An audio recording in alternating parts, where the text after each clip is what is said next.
Hai semua, salam sejahtera Malaysia. Hai semua, salam sejahtera Malaysia. Hai semua, salam sejahtera Malaysia. Hai semua, salam sejahtera Malaysia.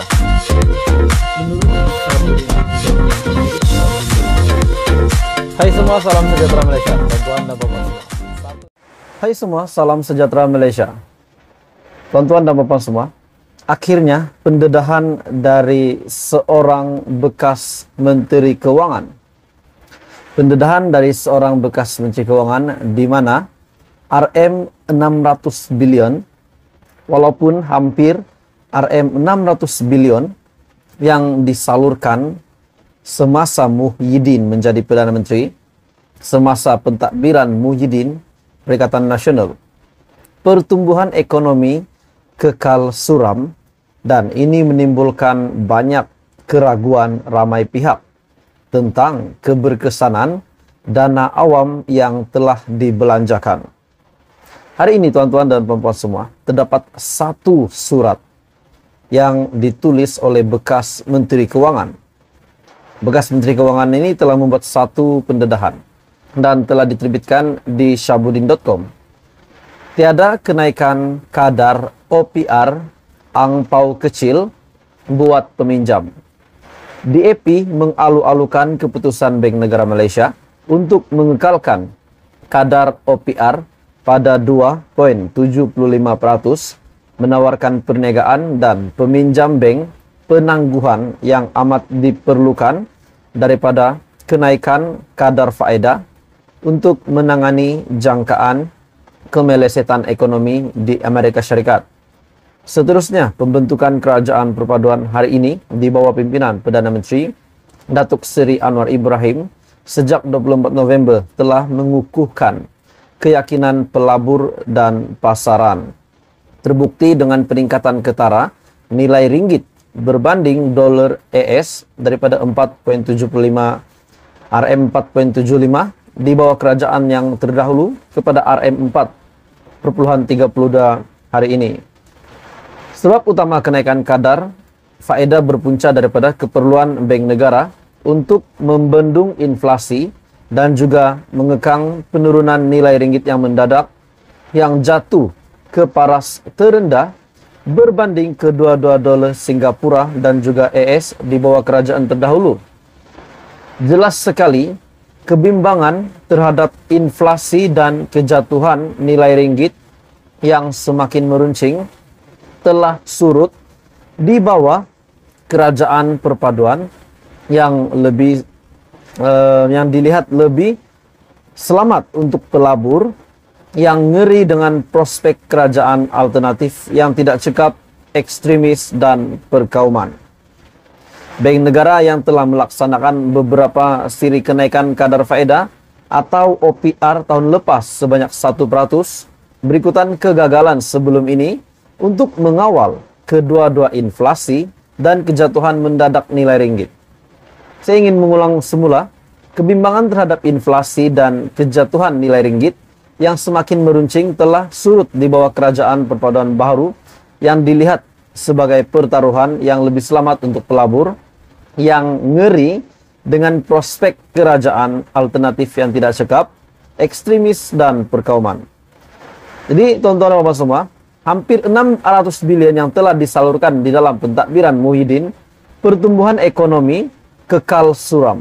Adakah ini salah satu bukti lagi bahawa memang hampir RM 600 bilion memang terdapat penyelewengan di bawah pentadbiran Muhyiddin Yassin atau bagaimana? Dengan menghentikan kenaikan kadar faedah, kerajaan akan mempunyai peluang untuk menangani pertumbuhan yang lebih perlahan akibat kemelesetan AS. Dan mengekang kos pinjaman akan membantu mengurangkan tekanan kos ke atas peminjam, individu dan bank serta meningkatkan perbelanjaan penggunaan yang lebih tinggi. Surat ini adalah ditulis daripada bekas Menteri Keuangan yaitu pengurus DAP hari ini, Lim Guan Eng. Halo semua, salam sejahtera Malaysia. Saya nak kongsi satu ulasan yang sangat menarik, sangat panas hari ini. Dengan kenyataan daripada beberapa penganalisis politik. Di dalam entry di Twitter RPK ataupun Raja Petra. Beliau ada membuat kenyataan bahwa ahli parlimen bersatu ataupun ahli parlimen Perikatan Nasional, ahli parlimen akan dipecat, pemimpin parti akan ditangkap. Adakah memang RPK membuat kenyataan ini khusus untuk Perikatan Nasional ataupun bersatu? Dengan case ataupun isu dana yang diseleweng RM 92.5 bilion.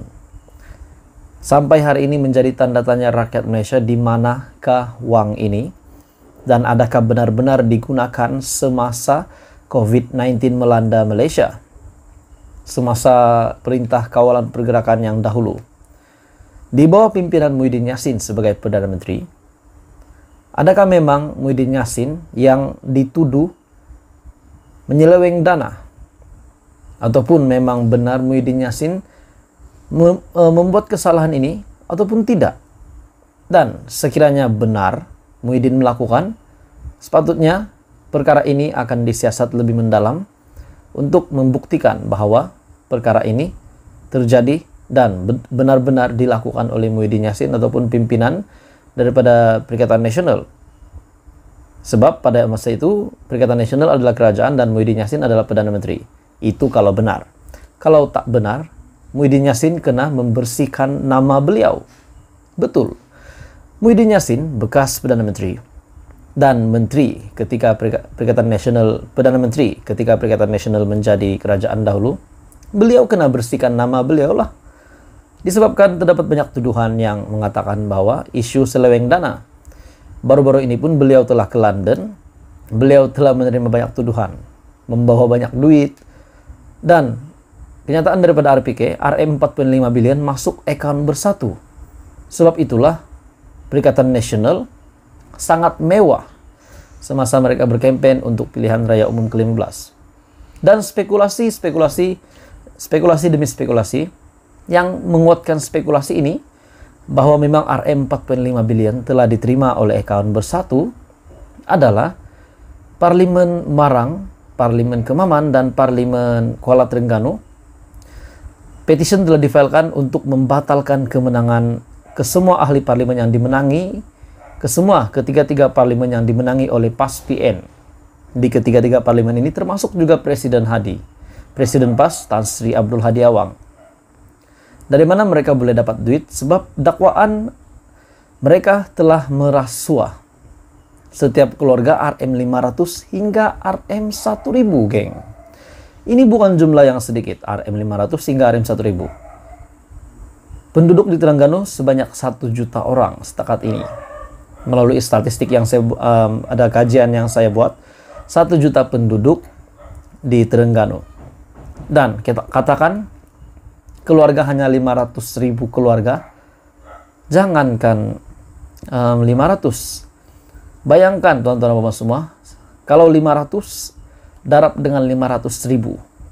Macam mana PAS PN boleh menampung, memberi rasuah sebegini banyak. Itu kalau benar rasuah. Sebab UMNO telah memfilekan petition untuk ketiga-tiga parlimen ini. Parlimen Marang, Parlimen Kuala Terengganu, dan Parlimen Kemaman. Memfilekan petition untuk membatalkan kemenangan 3 parlimen ini yang dimenangi oleh PAS PN disebabkan mereka telah memberi wang sogokan kepada setiap isi rumah. Jadi tuan-tuan dan bapak semua, adakah benar ahli parlimen akan dipecat dan pemimpin akan ditangkap? Pemimpin parti akan ditangkap. Apa komen Anda? Teruskan bersama di dalam channel ini untuk perkembangan politik yang lain.